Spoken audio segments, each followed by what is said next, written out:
webinar.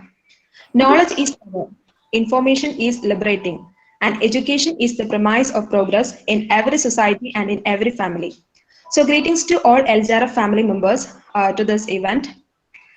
And today, in the session of commercial law, dealing with topic discharge of contract, the speaker in this session is, as we all know, our beloved Advocate Gino M. Kurian, sir, President Law Exams.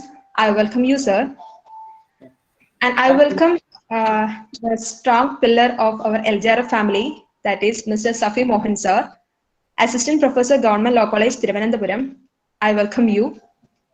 Besides which, I welcome Program Convener Neelama ma'am and our editor Divya ma'am, web admin Sandeep sir, and with that, all others who are supporting, guiding, and organizing to make this event a great success. And I welcome the real assets of today's event, that is the participants. I welcome you all. And before starting today's session, there is a review of our previous session on contingent contract from sections 31 to 36. So first we start with the definition, which was in section 31. The word contingent means when an event or situation is contingent. That is, it depends on some other event or fact.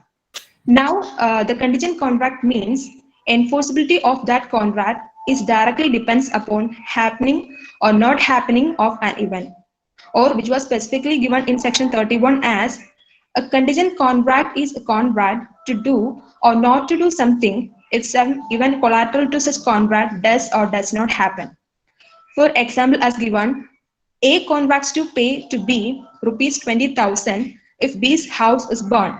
This is a contingent. And in case law, Chandulal Harjivan Das versus CIT in the year 1967, All India Reporter 816. Here it was held that all contracts of insurance and indemnity are contingent. Next, first one, there must be a valid contract to do or abstain from doing something.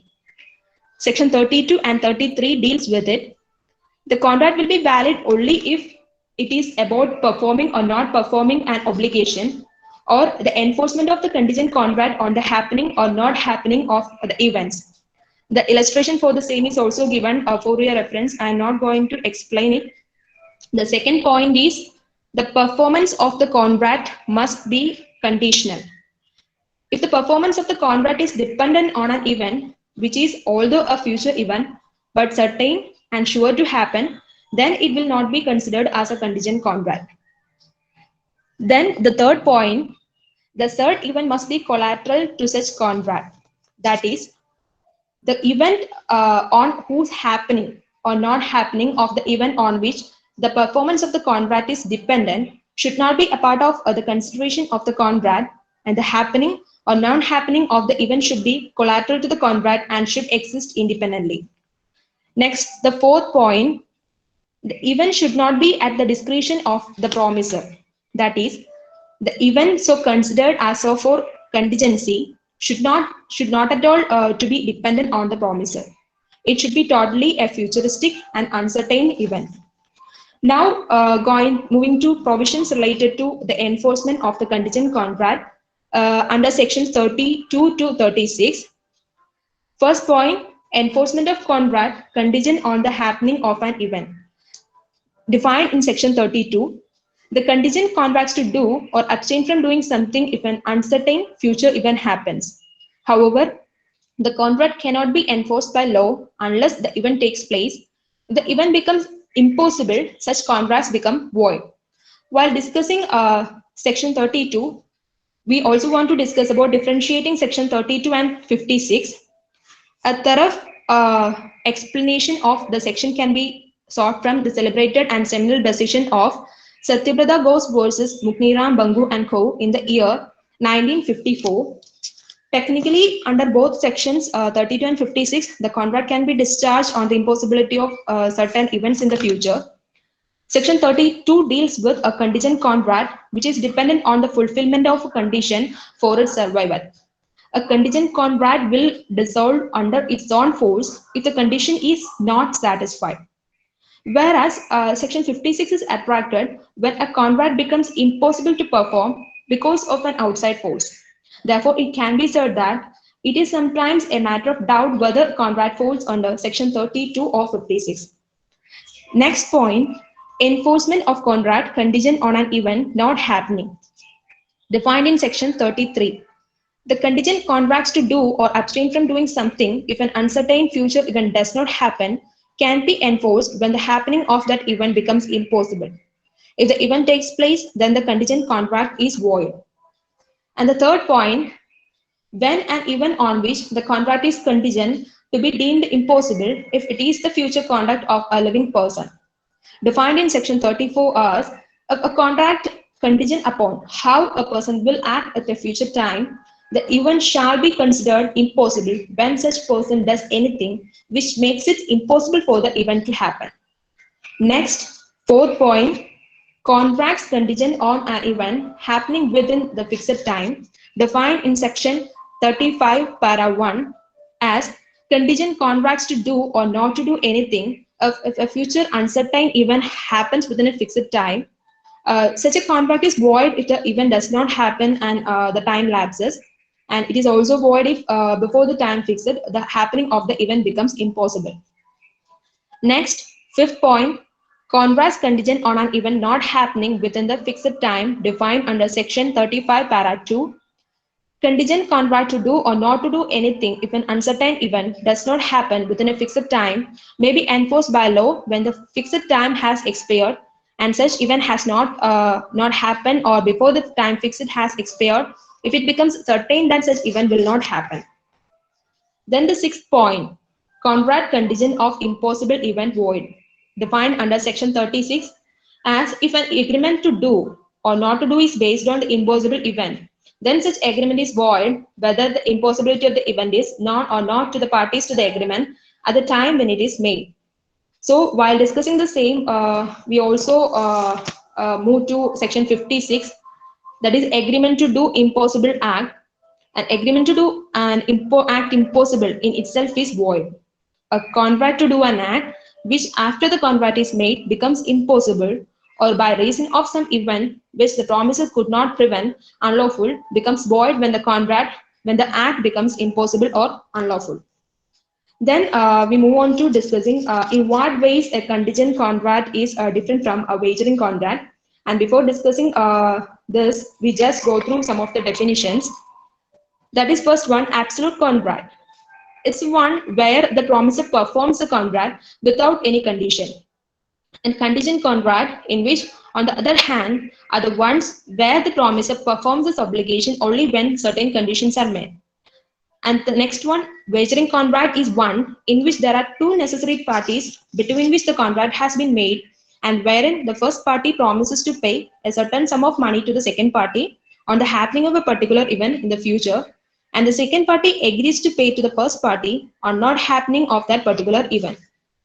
The basic fundamental of a wagering agreement is the presence of two parties who are of sound mind to get profit or loss, and a wager in the common language means betting or gambling. As decided in the famous case law Carlyle versus Carbolic Smallpole Company in the year 1893, the only case law which has defined wagering contract in the most expressive and encompassing way. And it also states that if either of the parties may win but cannot lose, or may lose but cannot win, it's not a wagering contract.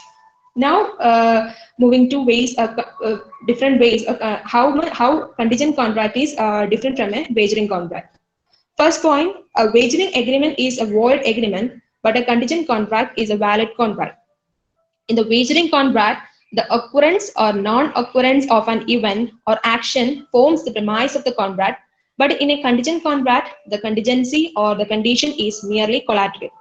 Third point, the parties of a wagering contract do not have any interest in the event or condition specified in the contract other than it resulting in the winning or losing of an amount. In a contingent contract, the parties have an active interest in the occurrence or non-occurrence of an event. Fourth point, all wagering contracts are contingent contracts, but not all contingent contracts include a wager. Next, discussing about The commercial applications of contingent contracts include insurance, guarantee, negotiation, indemnity, etc. And in insurance is a contract to do something. If the future event occurs, that will be contracted by the parties and liability will be taken by the offerer. And in all insurance like life insurance, marine insurance, fire insurance, and other insurances, the offerer promises to take the risk of the offeree against the incident to do or not to do something, and for that the offeree agrees to pay a certain amount of money. And the contingent contract can be used in the contract of guarantee as well as the contract of warranty. And the contingent guarantees generally are used when a supplier does not have a relationship with a counterparty. And in case of negotiation, normally occur when negotiating parties fail to reach an agreement. And it can also be used in the contract of indemnity. Then we discussed about some of the nature of events relating to some event collateral to such contract, then uncertain events, then beyond the control of the parties, etc. And in that regard, discuss two case laws, Ramzan versus Hussaini in the year 1990 and Parvadama versus Uma in the year 2011. And as a conclusion and also as a critical analysis, the benefits offered by contingent contracts are that they motivate parties to perform at or above contractually specified levels. That's the drive behind the utilization of contingent contracts in all sorts of compensation agreements, from sales commissions to stock options. And sports teams and entertainment companies routinely use contingent contracts to motivate athletes and artists. But contingent contracts are useful not only for motivating individuals, they can also motivate companies. By rewarding outstanding results, contingent contracts motivate outstanding performance. And some of the essential elements that there must be a legitimate contract to do or not to do something. Then performance of the contract must be conditional. Then even should be collateral to such contracts, and even should not be at the promiser's discretion. There are some rules that need to be followed for a contingent contract to be enforceable. That's for instance on the happening and on the even not happening within a specified time. So that's all about the review session regarding contingent contract as we discussed earlier in the previous session. So now we are moving to our today's session of commercial law on topic discharge of contract. For that, I welcome Advocate Gino M. Kurian sir, President Law Exams, to proceed with the session. I welcome you, sir.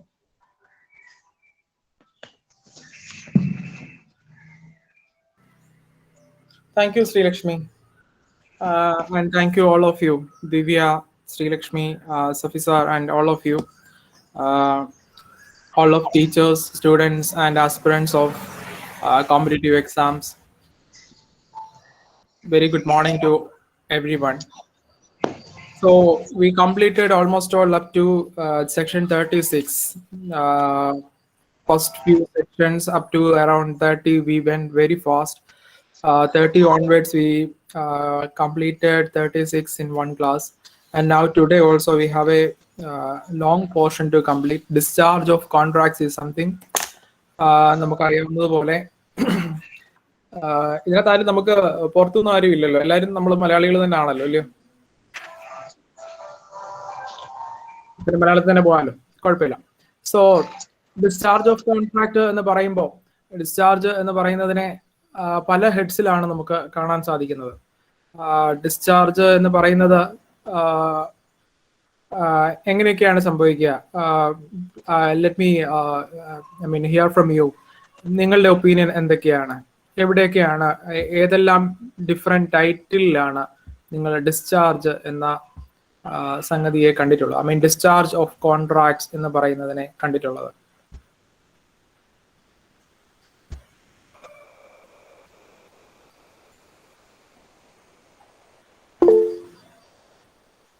കേക്കാവോ എന്നെ? എന്റെ presentation കാണാമല്ലോ? ഏതെല്ലാം ടൈറ്റിലാണ് discharge എന്നത്? You guys are already completed LLM or LLB, or otherwise you are preparing for some of the competitive exams. In first year or second year itself, you would have completed a course of contract laws. So നിങ്ങൾക്ക് അറിയാം എവിടെയൊക്കെയാണ് discharge of contracts സംഭവിക്കുന്നത് നിങ്ങൾ കണ്ടിട്ടുള്ളതെന്ന് tell me please. എന്താണ് നിങ്ങൾക്ക് അതുമായിട്ട് ചേർത്ത് പറയാനുള്ളത്? ഡിസ്ചാർജ് ഓഫ് കോൺട്രാക്ട്സിനെ നിങ്ങൾ എവിടെയൊക്കെയാണ് കണ്ടിട്ടുള്ളത്? മീൻസ് ഏതൊക്കെ ടൈറ്റിലിന്റെ ഉള്ളിൽ നമുക്ക് ഡിസ്ചാർജ് ഓഫ് കോൺട്രാക്ട്സിനെ കൊണ്ടുവരാൻ പറ്റും? By performance. By performance. Another guy, another person. Swati is telling it's by performance. Sir, impossibility. It can be an impossibility. Another person. പിന്നെ എന്തൊക്കെയാണ് ഡിസ്ചാർജ് എന്ന് പറയുമ്പോൾ നമ്മൾ കേട്ടിട്ടുള്ളത്, നമ്മൾ പഠിച്ചിട്ടുള്ളത്? വേറെ എന്തൊക്കെ പോയിന്റുകൾ, വേറെ ഏതൊക്കെ ടൈറ്റിലുകളാണ് നമുക്ക് അതിനകത്ത് എടുക്കാൻ സാധിക്കുന്നത്? ഡിസ്ചാർജ് എന്ന് പറയുന്ന ഭാഗം നമുക്ക് എവിടെയാണ് ഇന്ത്യൻ കോൺട്രാക്ട് ആക്ടുമായിട്ട് ബന്ധപ്പെട്ട് നമുക്ക് കാണാൻ സാധിക്കുന്നത്? By an agreement. Aishwarya is telling by an agreement. Right up, Aishwarya. And any others? By operation of law. Thank you, Madam Bindu. Operation of law. So already you gave me few titles to discuss discharge of contracts. First one, you said it is by by performance or by agreement, by operation of law, by impossibility. So in many of these titles we can see. So authority textbooks take these different kinds of discharges under the following titles. Yes, Sri Lakshmi, by breach. So we can see discharge of contracts under these given titles in most of the books, or we can say these are the recognized mode of discharge of contracts. We can identify it by the titles, by performance, as like you said, by agreement, by lapse of time, another thing which you didn't say, by operation of law, that was Bindu Madam was telling, by operation of law, by material alteration. That is also something I can add on to what you said. And by supervening impossibility, Deepthi Madam was telling, and by breach, another person was telling about that also. So we can take it under these kind of titles when we discuss discharge of contracts.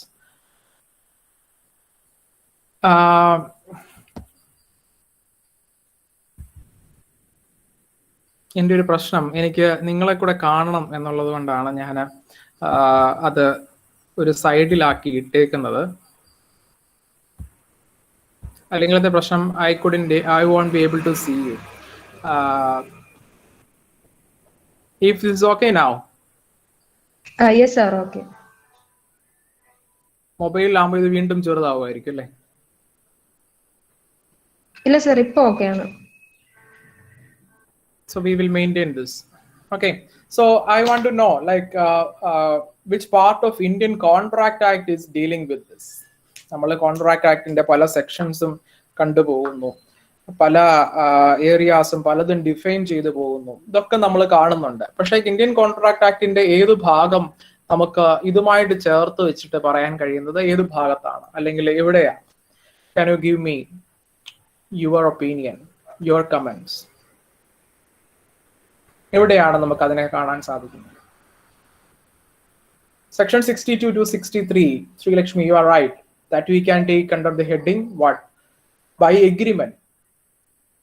Section 62 and 63 are dealing with sections, the subjects novation, rescission, and alteration of contract.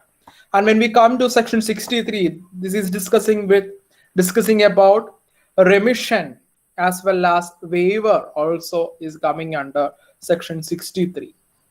So section 62 and 63 definitely we can say that we can take under the agreement, by agreement, discharge by the mode of agreement. Deepthi Madam telling section 637 to 67.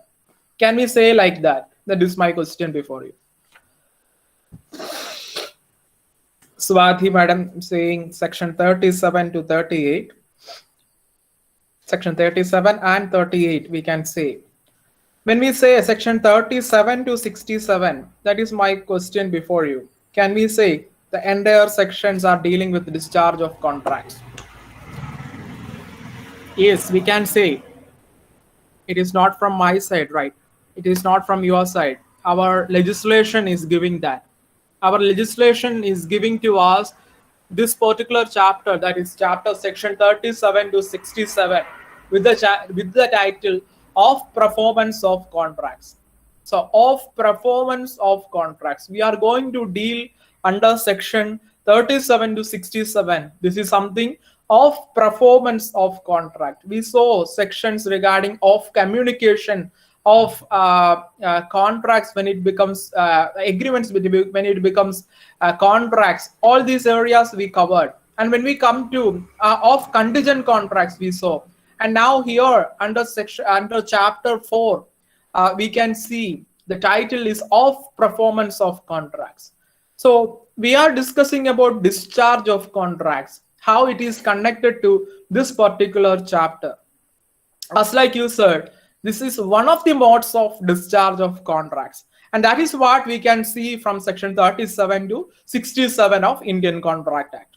അപ്പോൾ 37 മുതൽ 67 വരെ പറയുന്ന സെക്ഷനുകളെ generally by performance of contracts എന്ന് നമുക്ക് title കൊടുത്ത് as how it is given to us by the legislature, നമുക്ക് നമ്മുടെ മുമ്പിൽ അവതരിപ്പിച്ചിട്ടുള്ള ആ ടൈറ്റിൽ വെച്ച് തന്നെ നമുക്ക് ഈ സെക്ഷനുകളെ എല്ലാം അഡ്രസ് ചെയ്യാം. But at the same time നമുക്ക് ഈ പല കാര്യങ്ങളും നമ്മൾ പറഞ്ഞ ഈ ഡിസ്ചാർജ്, ഒരു സ്പെസിഫിക് കൈൻഡ് ഓഫ് ഡിസ്ചാർജ് ഓരോന്നിനെയുമാണ് നമ്മൾ ഇവിടെ അവതരിപ്പിച്ചത്. By performance, by agreement, by lapse of time, by supervening impossibility, by breach, by operation of law, by lapse of time, by material alteration, and different kinds of discharge modes we are discussing. And this is what we can say, like these are the modes of discharge of contracts. And when we say section 37 to 67 is especially dealing with performance, in that area, in that the range of sections, that includes many of these other titles also. For example, one of you was telling by agreement, that is also coming under this particular portion, section 62 to 63, or 62 and 63 is dealing with discharge by agreement. And section 56 is dealing with what? Section 56 is dealing with impossibility. So that is also coming under this chapter. Then lapse of time, when we see sections starting from 46 onwards, and again 46 onwards 50 we can say.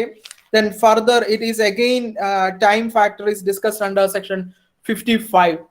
So again regarding time, or relative to the factor of time, that is also coming under this chapter. Remaining is here by breach. When we see by breach, we can see section 39 is regarding breach. If it is a breach from one side or a refusal from one side, how it will be like discharging the contract. Will it becomes a kind of anticipatory breach or actual breach? That is again coming there. We can see a kind of anticipatory breach under section 39. And there are other sections which we can connect with section 39. And again, they are discussing about the circumstances when it is breaching the contract. And material alteration, lapse of time, operation of law. These things also we can see under different sections. By operation of law, we can say like this is something which is apart from contract laws. Other than contract laws, where are the other operation of laws happens, and which will consequently discharge the contractual liabilities of parties. For example, merger. When a merger happens, ABC is a company which is going to merge with or which is acquired by XYZ company, and XYZ company, when it acquire ABC company, the whatever liabilities and whatever assets or whatever entitlements ABC company was having, that will no more exist, that will no more of ABC, but it will be transferred to XYZ company by a proper agreement which they will be entering into at the time. And that is by because of agreement, that is by because of operation of law by merger. Even though there is an agreement, that agreement is not the factor there. Because of law, company law says that, like when it is transferred to another company, then whatever liabilities, whatever responsibilities, what the transferor company was having, that will be transferred to the transferee company, and that will be carrying it forward. Whatever responsibilities, whatever powers, whatever entitlements they will be having, or whatever liabilities they were having, that the new company or the existing company or the surviving company will be taking care. So whatever company was existing or whatever company was dissolving, their contractual liabilities is going to be extinguished in the case of merger. This is as per law.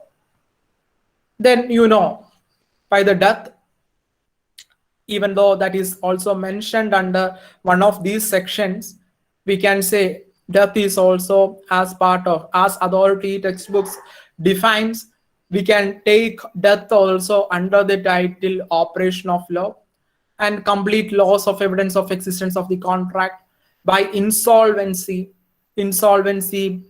bankruptcy act we have, as well as CPC and other civil laws are discussing about the status of an insolvent person. And then once you become an insolvent, how your civil liabilities will be. These are all situations where you are discharged from a contract. So what I want to tell you is, even though we are going to discuss chapter 4 of Indian Contract Act, as well as the different titles, at the same time, both of this we need to take in both of our hands and we need to analyze it. Section 37 to 67 is dealing with this subject, but we cannot say that it is in the same order as what we can see in the other chapters. We can see almost all or many of these kind of discharges are here under section 37 to 67. But the legislation says this chapter with the title of performance of contracts. So these are the things which we must know before coming to this area, before coming to this particular portion. So by performance, as per the legislation, we can say that is starting from section 37 onwards, section 67, that is dealing with performance or discharge by the mode of performance, or a performance is one of the modes of discharge of contracts. And by agreement, which we discussed, which I told you before, and you guys also told me. And by lapse of time, a specific time was given. ആ particular ടൈമിനകത്ത് നമുക്ക് ആ contract fulfil ചെയ്യാൻ പറ്റുന്നില്ല. എന്താണ് ആ particular time? ഈ വക കാര്യങ്ങളെല്ലാം നമുക്ക് സെക്ഷൻസ് 46 മുതൽ 50 വരെയുള്ള കാര്യങ്ങൾ പറയുന്നുണ്ട്. ദെൻ അതിൻ്റെ ഇടയ്ക്ക് കുറച്ച് സെക്ഷൻസ് എന്ന് പറയുന്നത് റെസിപ്രോക്കൽ പ്രോമിസസിനെ പറ്റിയിട്ടാണ്. പിന്നെ നമ്മൾ 55 വീണ്ടും അതേപറ്റി പറയും. നമുക്ക് ആ ചാപ്റ്ററിന്റെ ഒരു അറേഞ്ച്മെന്റ്, അതിന്റെ ഒരു സ്കീം എങ്ങനെയാണെന്നും നമുക്ക് ഒന്ന് നോക്കി പോകാം before coming to the in detail this area. And ഞാൻ മുമ്പേ പറഞ്ഞതുപോലെ ഓപ്പറേഷൻ ഓഫ് ലോ എന്താണെന്ന് we discuss. By material alteration എന്ന് പറയുന്നത് കൊണ്ട് ഉദ്ദേശിക്കുന്നത് യൂണിലാറ്ററൽ ഓൾട്രേഷൻ നടത്തുക. അതായത് ഒരു കോൺട്രാക്റ്റില് നമ്മൾ ഒരു ഭാഗം മാത്രമായിട്ട്, രണ്ട് ഭാഗം കൂടി ചേർന്നിട്ട് ഒരു എഗ്രിമെന്റിൽ ഒരു ചേഞ്ച് വരുത്തിയാൽ that will be coming under the title by agreement, novation, recession, alteration, remission or waiver, or any of this kind of like not the last three we cannot take, like the remission വേവറും ഒരു unilateral arrangement ആണ് എന്ന് നമുക്ക് പറയാം. പക്ഷെങ്കിൽ റിസഷനോ ഓൾട്രേഷനോ നൊവേഷനോ ഒക്കെ രണ്ട് പാർട്ടിയും കൂടി ചേർത്തിട്ട് രണ്ട് പാർട്ടിയുടെയും കൺസെന്റോട് കൂടിയിട്ട് നടക്കുന്ന ഒരു ചേഞ്ച് ആണ്. എന്നാൽ മെറ്റീരിയൽ ഓൾട്രേഷൻ എന്ന് പറയുന്നത് material alteration like one of the parties, രണ്ട് പാർട്ടീസ് ഉള്ള ഒരു കോൺട്രാക്റ്റിൽ one of the parties is making some material alteration in the contract. അവിടെ ആ കോൺട്രാക്ട് ഡിസ്ചാർജ് ചെയ്യപ്പെടും. whoever was the party who was not giving his consent or he was not aware of such a kind of material alteration the other party has done. അവിടെ വീണ്ടും exceptions ഉണ്ട്. ചില കേസുകളിൽ to a certain extent alteration, unilateral alterations are possible. For example, negotiable instrument case വരുമ്പോൾ where we can see check, blank check കൊടുത്താലും he can fill up the money and he can put it and get the money. അത് ഒരു unilateral alteration ആണ്. But at the same time both of the parties if the agreed on the alteration, like നിനക്ക് 1,00,000 രൂപ വരെ നിനക്ക് എഴുതിയെടുക്കാം എന്ന് പറഞ്ഞിട്ടാണ് ഞാനത് കൊടുക്കുന്നതെങ്കിൽ that is a kind of exception. But still material alteration as like other than the exceptional cases, material alteration is also a kind of mode of discharge of contracts. Supervening impossibility നമുക്കറിയാവുന്ന section 56 ചേർന്നിട്ട് വരുന്ന ഭാഗം. പിന്നെ by breach എന്ന് പറയുന്നത് actual breach എന്നും anticipatory breach എന്നും രണ്ടായിട്ട് നമുക്ക് അതിനെ തരംതിരിക്കാം. ആക്ച്വൽ ബ്രീച്ച് എന്ന് പറയുന്നത് that is happening at the time of performance of the contract or in the course of performance of the contract. The anticipatory breach എന്ന് പറയുന്നത് that is something happening before the performance of the contract. നമുക്ക് section 39 anticipatory ബ്രീച്ചിന് ഒരു നല്ല example ആണ്. അതിന്റെ illustrations അതിന് നല്ല ഒരു എക്സാമ്പിൾ ആണ്. ഇനിയും coming to these are the titles of discharge of contract. ഇനിയും coming to chapter 4 of Indian Contract Act. Chapter 4 Indian Contract Act, just open your Bear Act with you. ഏതെല്ലാം titles നമുക്ക് അവിടെ കാണാൻ കഴിയുന്നുണ്ട്, സബ് ടൈറ്റിൽസ് നമുക്ക് അവിടെ കാണാൻ കഴിയുന്നുണ്ട്. ചാപ്റ്റർ 4ന്റെ പ്രധാനപ്പെട്ട ടൈറ്റിൽ എന്താണ്? Any one of you? നിങ്ങൾ എല്ലാവരും ടീച്ചേഴ്സ് ആണ് എന്ന് എനിക്കറിയാം, അല്ലെങ്കിൽ ഭൂരിഭാഗം പേര് ടീച്ചേഴ്സ് ആണ്. ദ സെയിം ടൈം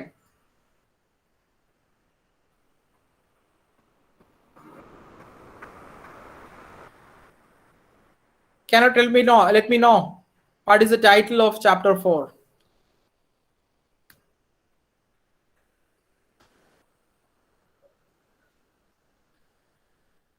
Interact ചെയ്യുന്നേ. Performance of the contract which must be performed. Of the performance of contracts. ആരെല്ലാം Bear Act ഓപ്പൺ ചെയ്ത് വെച്ചിട്ടുണ്ട്? നമുക്ക് ഇന്ത്യൻ കോൺട്രാക്ട് ആക്ട് പഠിക്കുമ്പോൾ പ്രധാനമായിട്ടും വേണ്ട സംഗതി നമ്മുടെ കോൺട്രാക്ട് ആക്ട് നമ്മുടെ ഒപ്പം ഉണ്ടാവണം എന്നുള്ളതാണ്. കോൺട്രാക്ട് ആക്ട് ആണ് ഇവിടെ നമ്മുടെ സഹചാരി. പ്രധാനമായിട്ടും കോൺട്രാക്ട് ആക്ട്, ബെയർ ആക്ട് നമ്മളുടെ ഒപ്പം ഉണ്ടാകാം. അറ്റ്ലീസ്റ്റ് ഒരു അതോറിറ്റി ബുക്കെങ്കിലും നമ്മൾ കവർ ചെയ്തിരിക്കുക. ഇത് രണ്ടും ഉണ്ടെങ്കിൽ definitely you can score high marks in contract laws. യാതൊരു സംശയവും വേണ്ട അക്കാര്യത്തിൽ. So of performance of contract എന്നതാണ് title. Aishwarya madam was telling that and somebody else was also who is that? Sreelakshmi was also saying that. So coming to the chapter, ബാക്കി എന്തൊക്കെ subtitles ആണ് നമുക്ക് ഇവിടെ കാണാൻ സാധിക്കുന്നത്? Subtitles in the sense ചെറിയ ചെറിയ കുറച്ച് ടൈറ്റിൽസ് അതിനകത്ത് കൊടുക്കുന്നുണ്ടല്ലോ, ഇല്ലേ? സെക്ഷന്റെ ടൈറ്റിൽ അല്ല, കുറച്ചേറെ സെക്ഷനുകളെ ചേർത്തിട്ട് ഒരു ടൈറ്റിൽ വെച്ചിട്ട് കൊടുക്കുന്നുണ്ട്. For example, contracts which must be performed. Can you see that? എവിടെയാണ് അത് കൊടുത്തേക്കുന്നത്? അങ്ങനെ ഒരു ടൈറ്റിൽ കാണാൻ പറ്റുന്നുണ്ടോ? Of contracts which must be performed. Yes, sir. എവിടെയാണത്? Section 37 to 39, sir. Section 37 to 39. ഇവിടെയാണ് നമ്മൾ പറഞ്ഞത് ഇതിനകത്ത് നമുക്ക് ബ്രീച്ചുമായിട്ട് ബന്ധപ്പെട്ടിട്ടുള്ള ഒരു പ്രൊവിഷൻ വരുന്നുണ്ട് എന്ന്. അപ്പം അതിന്റെ title legislation, as per legislation, that is contracts which must be perform. Section 37 to 39. Then next title എന്താണ്?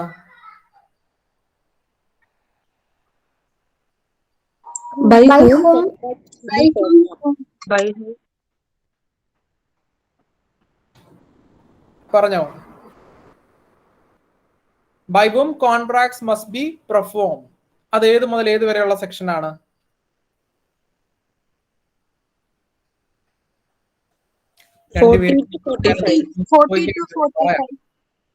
രണ്ടുപേരോ 3 പേരോ 4 പേരോ പറയാതിരിക്കരുത്, അത് മാത്രമേ ഉള്ളൂ എനിക്ക്. സെക്ഷൻ 40 മുതൽ 45 വരെയുള്ള ഭാഗം by whom contracts must be performed. ആരാണ് കോൺട്രാക്ട് പെർഫോം ചെയ്യേണ്ടുന്നത്? By whom contracts must be performed. അവിടെ മറ്റൊരു ചോദ്യം, ആർക്കാണ് കോൺട്രാക്ട്സ് പെർഫോം ചെയ്യാൻ ആവശ്യപ്പെടാവുന്നത്? ഇത് രണ്ടും അവിടെ ഉണ്ട്. ആരോടാണ് നമുക്ക് പെടേണ്ടുന്നത്, അല്ലെങ്കിൽ അവരോട് ആവശ്യപ്പെടാൻ സാധിക്കും, അല്ലെങ്കിൽ ആരാണ് കോൺട്രാക്ട് നിർവഹിക്കേണ്ടത്, അതാണ് by whom contracts must be performed. അവിടെ തന്നെയാണ് ഞാൻ പറഞ്ഞ മറുചോദ്യം. അവിടെയാണ് നമുക്ക് മറ്റൊരു ചോദ്യം കൂടി ഉള്ളത്, ആർക്കാണ് കോൺട്രാക്ട്സ് പെർഫോം ചെയ്യാൻ ആവശ്യപ്പെടാൻ സാധിക്കുന്നത്?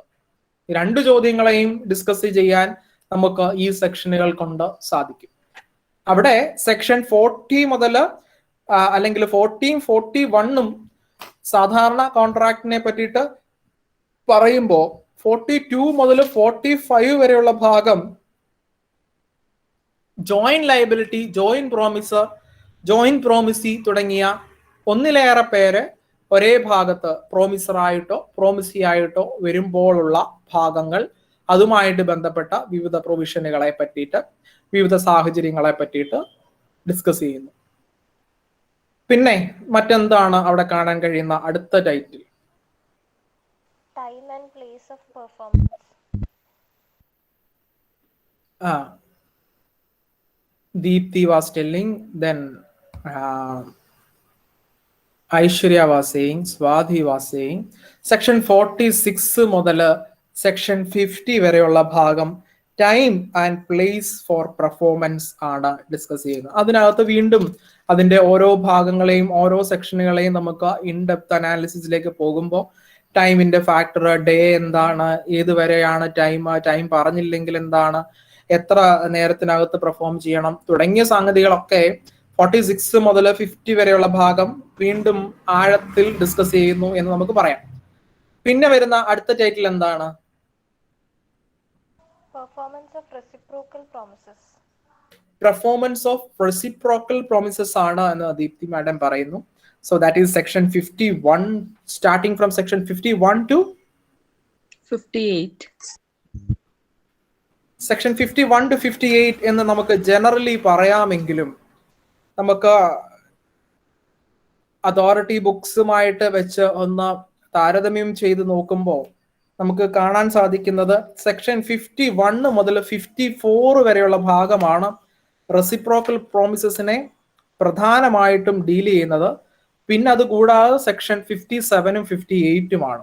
അതിനിടയ്ക്ക് വരുന്ന സെക്ഷനുകൾ, അതായത് സെക്ഷൻ 55 വീണ്ടും ടൈം ഫാക്ടറുമായിട്ട് ബന്ധപ്പെട്ടതാണ്. Effect of failure to perform at fixed time in contract in which time is essential. Time essential ആയ കോൺട്രാക്ട്, അവിടെയാണ് നമുക്ക് ലാപ്സ് ഓഫ് ടൈമിന്റെ ഒക്കെ ആ ഒരു ആപ്ലിക്കേഷൻ വരുന്നത്. By performance, by discharge by mode of lapse of time എന്ന് പറയുന്ന സെക്ഷൻ 55ഉമായിട്ട് ബന്ധപ്പെട്ടിട്ടുള്ള ഒരു ഭാഗമാണ്. ടൈം എസെൻഷ്യൽ ആണെങ്കിൽ എന്ത്, ടൈം എസെൻഷ്യൽ അല്ലെങ്കിൽ എന്ത് തുടങ്ങിയ കാര്യങ്ങളും സെക്ഷൻ 55 മെൻഷൻ ചെയ്യുന്നുണ്ട്. എഗെയിൻ സെക്ഷൻ 56 എന്ന് പറയുന്നത് മറ്റൊരു ടൈറ്റിലാണ്. ഏതാണ്?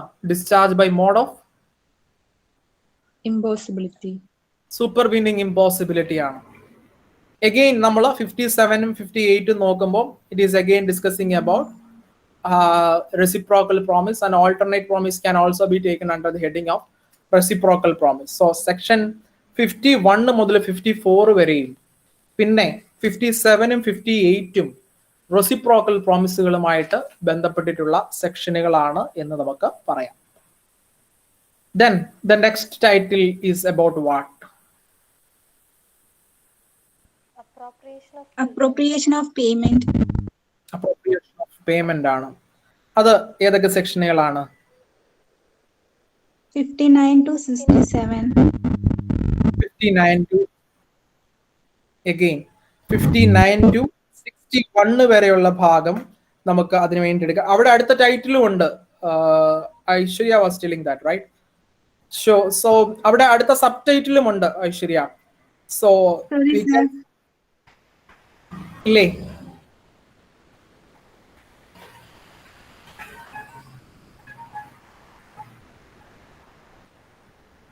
കേൾക്കുന്നില്ല. ഇതിലെ ഒരു വണ്ടി പോവുകയായിരുന്നു. What you are saying? Section 59 മുതൽ 60 വരെ 1 വരെയുള്ള ഭാഗം നമുക്ക് അപ്രോപ്രിയേഷൻ ഓഫ് പേയ്മെന്റ്സ് എന്ന് പറയുന്ന ടൈറ്റിലിൽ എടുക്കാം. അപ്രോപ്രിയേഷൻ എന്താണ്, പേയ്മെന്റ്സ് അപ്രോപ്രിയേഷൻ നടക്കുന്നത്, അതായത് ഒന്നെങ്കിൽ നിങ്ങൾ നേരത്തെ കൊടുത്തു അല്ലെങ്കിൽ കൊടുത്തത് കുറവാണ്, അങ്ങനെയൊക്കെയുള്ള സാഹചര്യങ്ങളെ എങ്ങനെയാണ് കൺസിഡർ ചെയ്യുന്നത് തുടങ്ങിയ കാര്യങ്ങൾ അവിടെ 59 മുതൽ 61 വരെയുള്ള ഭാഗം ഡീൽ ചെയ്യുന്നു. ദെൻ അടുത്ത ടൈറ്റിൽ ഏതാണ്? Contracts which need not be performed. Contracts which need not be performed. ഇവിടെ നമുക്ക് വേണമെങ്കിൽ ഒരു ബ്രീച്ചിന്റെ ഭാഗമാണ് എന്ന് പറയാം. Which need not be performed. Contracts അവിടെ പെർഫോം ചെയ്യേണ്ട കാര്യമില്ല എന്ന് പറയുന്നു. എന്നാൽ ഇവിടുത്തെ നമ്മൾ വീണ്ടും നോക്കുമ്പോൾ what we can see is mode of discharge by agreement is coming under this particular area. That is section 61ഉം 62ഉം 63ഉം by agreement, discharge by mode of agreement ആണ് നമുക്ക് സെക്ഷൻ 62ഉം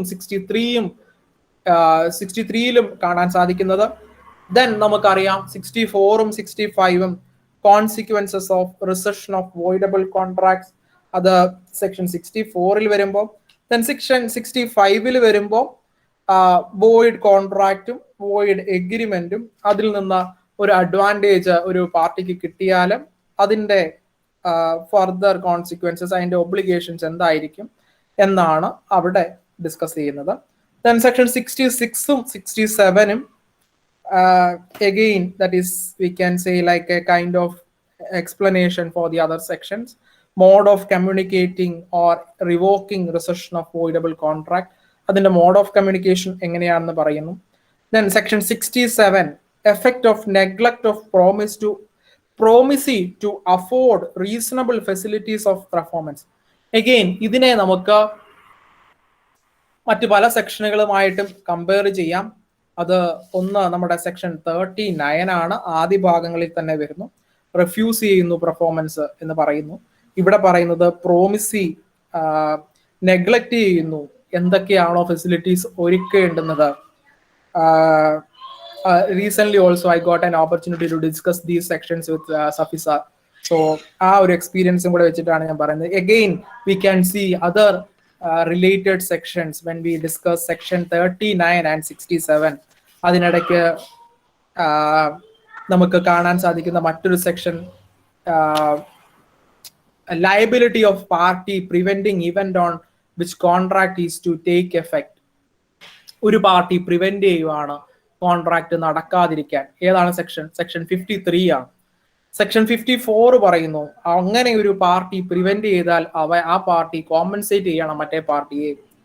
സോ അഗെയിൻ ഞാൻ മൊത്തത്തിൽ ഈ സെക്ഷനുകൾ പറഞ്ഞതിന്റെ സംഗതി എന്താണെന്ന് വെച്ചാൽ, ഡിസ്ചാർജ് ഓഫ് കോൺട്രാക്ട് എന്ന് പറഞ്ഞിട്ട് നമ്മളുടെ അതോറിറ്റി ടെക്സ്റ്റ് ബുക്സുകളിൽ പലതിലും പഠിക്കുന്നുണ്ടെങ്കിലും when we come to the sections നമ്മൾ ബെയർ ആക്ടിന്റെ ബേസിസിലാണ് ഞാൻ അല്ലെങ്കിൽ എൻ്റെ ഒപ്പം ഒക്കെയുള്ള കൂട്ടുകാരെ ഞങ്ങൾ ഒരുമിച്ച് സഫിസാറിന്റെ അടുക്കലൊക്കെ പോയിരുന്ന് പഠിക്കുമ്പോൾ സെക്ഷൻസ് ബൈ സെക്ഷൻസ് ആണ് നമ്മൾ പഠിച്ചിട്ടുള്ളത്. So the same way we are trying to communicate with you. സാറിന്റെ സ്റ്റുഡൻസ് ആയിട്ട് നിങ്ങളോട് കമ്മ്യൂണിക്കേറ്റ് ചെയ്യുന്നത് ഞാനും സന്ദീപും ആയിരിക്കും മിക്കവാറും എന്ന് എനിക്ക് തോന്നുന്നു. മറ്റാരും ഒരു പക്ഷെങ്കിൽ സാറിന്റെ സ്റ്റുഡൻസ് ആയിരിക്കത്തില്ല, ബാക്കിയുള്ളവരൊക്കെ സാറിന്റെ കൊളീഗ്സോ അല്ലെങ്കിൽ ലൈക്ക് ദാറ്റ്. സോ ഞങ്ങൾ കമ്മ്യൂണിക്കേറ്റ് ചെയ്യുമ്പോൾ definitely how he was trying to communicate with us. So that's what the way we are trying to communicate with you guys. So എനിക്ക് അതിൽ നിന്നും പെർസീവ് ചെയ്യാൻ സാധിച്ച കാര്യമാണ് ഞാൻ പറഞ്ഞത്. രണ്ട് സംഗതികളെയും രണ്ടായിട്ട് നമുക്ക് കാണുക. At the same time we need to try to analyze how it is coming under the legislation.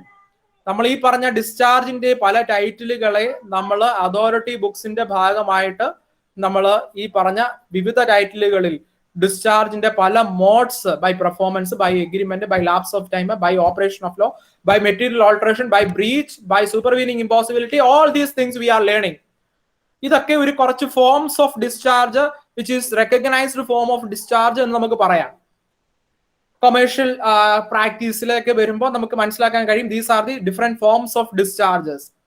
And when we come to the legislation, ഈ ഒരു സെക്ഷൻസ് 37 മുതൽ 67 വരെയുള്ള ഭാഗം ഓർഡർ ബൈ ഓർഡർ ആയിട്ട് ആദ്യം പെർഫോമൻസ് പറയുന്നു, രണ്ടാമത് എഗ്രിമെന്റ് പറയുന്നു, മോഡ് ഓഫ് മെറ്റീരിയൽ ഓൾട്ടറേഷൻ പറയുന്നു, ലാപ്സ് ഓഫ് ടൈം പറയുന്നു. അങ്ങനെ ഒരു ഓർഡറിലല്ല ഈ ഒരു ചാപ്റ്ററിനെ അറേഞ്ച് ചെയ്തിട്ടുള്ളത്.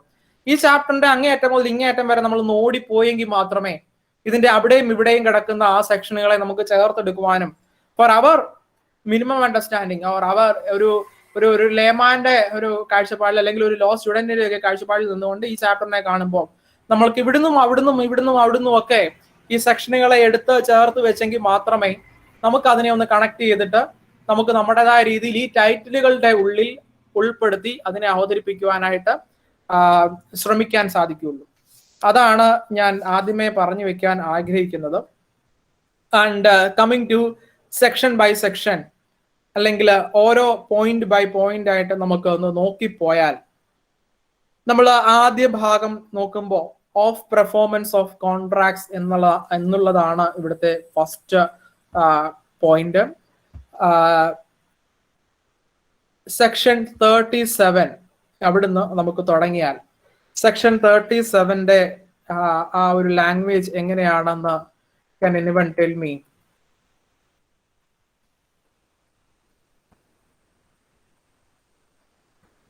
എങ്ങനെയാണ് അതിന്റെ ഒരു സെക്ഷൻ, എന്താണ് സെക്ഷനിൽ പറഞ്ഞിരിക്കുന്നത്? ഒന്ന് വായിക്കുവോ section?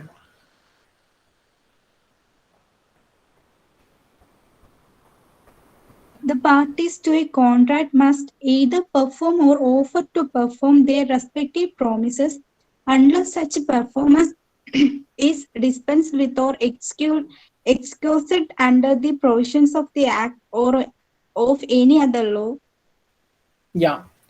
So this is the first half of the first para of section 37. Section 37ന്റെ ഫസ്റ്റ്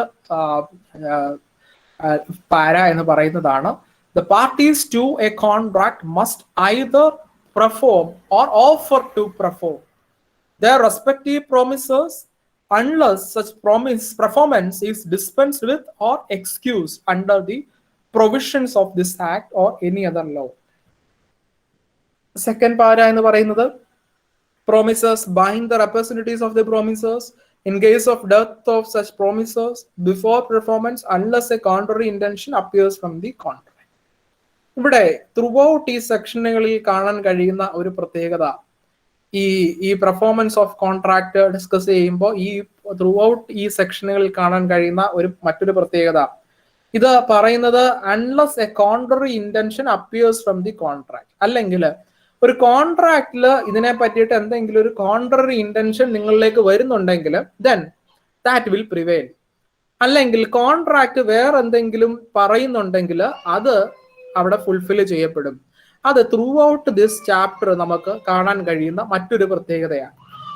ഒബ്ലിഗേഷൻ ഓഫ് പാർട്ടീസ് എന്ന് പറയുന്നത് parties to a contract must either perform, ആരൊക്കെയാണോ ആ കോൺട്രാക്ടിന്റെ പാർട്ടീസ് അവര് പെർഫോം ചെയ്യണം, ഓർ ഓഫർ ടു പെർഫോം, അല്ലെങ്കിൽ അവർ ഓഫർ ചെയ്യണം പെർഫോം ചെയ്യാമെന്ന്, ആൻഡ് ദെയർ റെസ്പെക്റ്റീവ് പ്രോമിസസ്, അവരുടെ എന്താണോ ആ റെസ്പെക്റ്റീവ് പ്രോമിസസ് ഉള്ളത്, unless such performance is dispensed with, അല്ലെങ്കിൽ ആ പെർഫോമൻസിനെ ഡിസ്പെൻസ് ചെയ്തിട്ടുണ്ടാവണം. അപ്പൊ അത് എവിടേക്കോ പറയുന്നുണ്ട്. We want to see that എവിടെയാണ് ഇങ്ങനെ പെർഫോമൻസ് ഡിസ്പെൻസ് ചെയ്യാം എന്ന് പറയുന്നതിന്റെ അർത്ഥം എന്താണ്, എവിടെയാണ് അങ്ങനെ പറഞ്ഞിരിക്കുന്നത്? That is something which we need to look into. Or excuse, അവിടെ അവരെ എക്സ്ക്യൂസ് ചെയ്തിട്ടുണ്ടോ അവരുടെ പെർഫോമൻസിൽ നിന്നും, അതെവിടെയാണ് പറഞ്ഞിരിക്കുന്നത്? Under the provisions of this act, ഈ പ്രൊവിഷൻസ്, ഈ ആക്ടിന്റെ പ്രൊവിഷൻസിൽ അത് പറയുന്നുണ്ട്, അതെവിടെയാണ് പറഞ്ഞിരിക്കുന്നത്? ഓർ എനി അതർ ലോ, ഇതല്ലാതെ മറ്റേതെങ്കിലും ലോ ഉണ്ടോ? അവിടെയാണ് ബൈ ഓപ്പറേഷൻ ഓഫ് ലോ വരുന്നത്. ഇനിയും promises bind the representatives of the promisors. Promises എന്ന് പറയുന്നത് അവരുടെ റെപ്രസെന്റേറ്റീവ്സിനെയും പ്രോമിസറിന്റെ റെപ്രസെന്റേറ്റീവ്സിനെയും ബൈൻഡ് ചെയ്യും. എപ്പോഴാണ്? അവരുടെ ഡെത്ത് സംഭവിക്കുമ്പോൾ of such promises before performance, അതിന്റെ പെർഫോമൻസ് നടക്കുന്നതിന് മുമ്പ് അവരുടെ ഡെത്ത് ഉണ്ടായാൽ, unless such a contrary intention appears from the contract. അവിടെയാണ് ഞാൻ മുമ്പേ പറഞ്ഞ സംഗതി, unless a contrary intention appears from the contract. ഇതേ സംഗതി നിങ്ങൾക്ക് മറ്റ് പല സെക്ഷനുകളിലും ഈ കോൺട്രറി ഇന്റൻഷനോ അല്ലെങ്കിൽ even if it is not otherwise prescribed in the contract തുടങ്ങിയ വാക്കുകൾ നിങ്ങൾക്ക് 42-ൽ കാണാൻ സാധിക്കും. പിന്നെ പല സെക്ഷനുകളിലൂടെ ഈ ഒരു ചാപ്റ്ററിന്റെ പല സെക്ഷനുകളിലൂടെ പോയാൽ നിങ്ങൾക്ക് സമാനമായ ഭാഗം കാണാൻ സാധിക്കും. അതായത് റെപ്രസെന്റേറ്റീവ്സിന് ഇത് ബൈൻഡിങ് ആണ്, അതാണ് നമ്മുടെ ജനറൽ പ്രിൻസിപ്പിൾ. പക്ഷെങ്കിൽ ബൈൻഡിങ് അല്ല എന്നുള്ള രീതിയിൽ നിങ്ങൾക്ക് ആ കോൺട്രാക്റ്റിൽ നിന്നും if it is appears from the contrary intention appears from the contract, അങ്ങനെ ഒരു സംഗതി മറ്റൊരു ഇന്റൻഷൻ ആ പാർട്ടീസിന് ഉണ്ടായിരുന്നു. അതായത് ABC അല്ലെങ്കിൽ A എന്ന് പറയുന്ന പാട്ടുകാരൻ, ആ പാട്ടുകാരൻ തന്നെ ആണ് ആ പാട്ട് പാടുവാനായിട്ട് ഏൽപ്പിച്ചത്. അദ്ദേഹത്തിന്റെ മകൻ ഒരു നല്ല പാട്ടുകാരനാണ് എന്നതുകൊണ്ട് ആ കോൺട്രാക്ട് പെർഫോം ചെയ്യുന്നതിന് മുമ്പേ മരിച്ചു പോയത് കൊണ്ട് എയുടെ മകനായിരിക്കുന്ന പാട്ടുകാരനെ കൊണ്ട് അത് പാടിക്കാമെന്ന് അവർ തമ്മിൽ എഗ്രി ചെയ്തിട്ടില്ല. That is the different. It is a kind of something which they agreed as per their contract. It is not binding upon his representatives that is what we can understand from the party's intention on the basis of the contract which they agreed. അവരുടെ ആ കോൺട്രാക്റ്റിൽ I gave you an instance like a singer or any other instances it can be. ആ ആദ്യ ഭാഗം അത് റെപ്രസെന്റേറ്റീവ്സുമായിട്ട് ബന്ധപ്പെട്ട് വരുന്ന ഭാഗം, അത് എഗെയിൻ നമുക്കറിയാം. ഈ റെപ്രസെന്റേറ്റീവ്സ് എന്ന് പറയുന്ന സംഗതി എവിടെയാണ് ഡിഫൈൻ ചെയ്തിട്ടുള്ളത്? ഈ ലീഗൽ റെപ്രസെന്റേറ്റീവ്സിനെ എവിടെയാണ് ഡിഫൈൻ ചെയ്തിട്ടുള്ളത്? ആരാണ് ലീഗൽ റെപ്രസെന്റേറ്റീവ്സ് എന്നത് ഒരു വിഷയമല്ലേ? ആരാണ് ലീഗൽ റെപ്രസെന്റേറ്റീവ്സ്?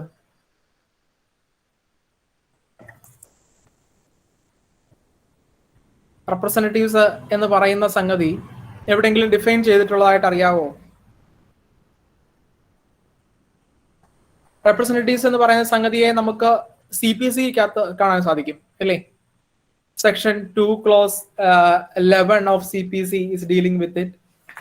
പിന്നെ എനിക്ക് തോന്നുന്നു സെക്ഷൻ 51 ഒക്കെ ആയിട്ട് വീണ്ടും റെപ്രസെന്റേറ്റീവ്സിന്റെ റോളും ഒക്കെ പറഞ്ഞു പോകുന്നുണ്ട്. സോ എനിവേ, അവിടെയാണ് റെപ്രസെന്റേറ്റീവ്സ് ആരാണ് എന്നും അവരുടെ റോൾ എന്തായിരിക്കുമെന്നും ഒരു സ്യൂട്ടുമായിട്ട് ബന്ധപ്പെട്ടിട്ട് എങ്ങനെയാകും എന്നും ഒക്കെ പറഞ്ഞു പോകുന്നത്. Coming back to the point which we are discussing, ആദ്യത്തെ പാര എടുക്കുമ്പോൾ ഇവിടെ the parties to a contract must either perform or offer to perform. So we will start from there. ഇവിടെ രണ്ട് കാര്യങ്ങളാണ് പറയുന്നത്. എന്തൊക്കെയാണ്? ഒന്ന്, either perform, they have to perform it, or offer to perform. രണ്ട് വിധത്തിലാകാം അത്. അവരുടെ റെസ്പെക്റ്റീവ് പ്രോമിസസ്, രണ്ട് പാർട്ടിക്കും അവരുടേതായിട്ടുള്ള പ്രോമിസസ് ഉണ്ട്. ആ പ്രോമിസസിനെ either to perform or offer to perform, രണ്ട് വിധത്തിൽ അതിനെ ആകാം. ഞാൻ ഇതിനെ കൂടുതൽ സമയം എടുക്കുന്നില്ല, because we have limited time. നമുക്ക് ഇതിനെ ഇങ്ങനെ എടുക്കാം. പെർഫോമൻസ് എന്ന് പറയുന്നതിനെ നമുക്ക് ഇങ്ങനെ തിരിക്കാം. ഒന്ന് actual performance, or perform or offer to perform. രണ്ടാമത്തതിനെ അറ്റംപ്റ്റഡ് പെർഫോമൻസ് എന്ന് നമുക്ക് വിളിക്കാം. ഇത് നിങ്ങൾ കോളേജിൽ പഠിച്ചിട്ടുള്ളൊരു കാര്യമാണ്. ഒന്ന് ആക്ച്വൽ പെർഫോമൻസ് അല്ലെങ്കിൽ അറ്റംപ്റ്റഡ് പെർഫോമൻസ്. അത് ആക്ച്വൽ പെർഫോമൻസ് എന്ന് പറഞ്ഞാൽ has done or undertaken to do. അത് ഉറപ്പായിട്ടും നമ്മൾ ചെയ്യാൻ ഉറപ്പിച്ച് നമ്മൾ ചെയ്തുകൊണ്ടിരിക്കുന്ന അല്ലെങ്കിൽ ചെയ്തു കഴിയുന്ന സംഗതിയാണ്. So when you perform it, you are discharged from the contract.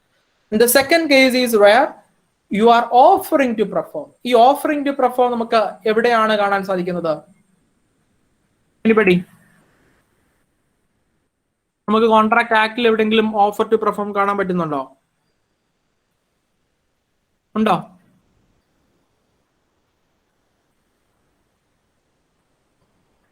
രാവിലെ ഞാൻ ക്ലാസ് എടുത്ത് നിങ്ങളെ ഉറക്കുന്നതാണോ അതോ നിങ്ങൾ ഉറക്കം കഴിഞ്ഞിട്ടില്ലാത്തതാണോ? എന്താണ് പ്രശ്നം? പറയൂ.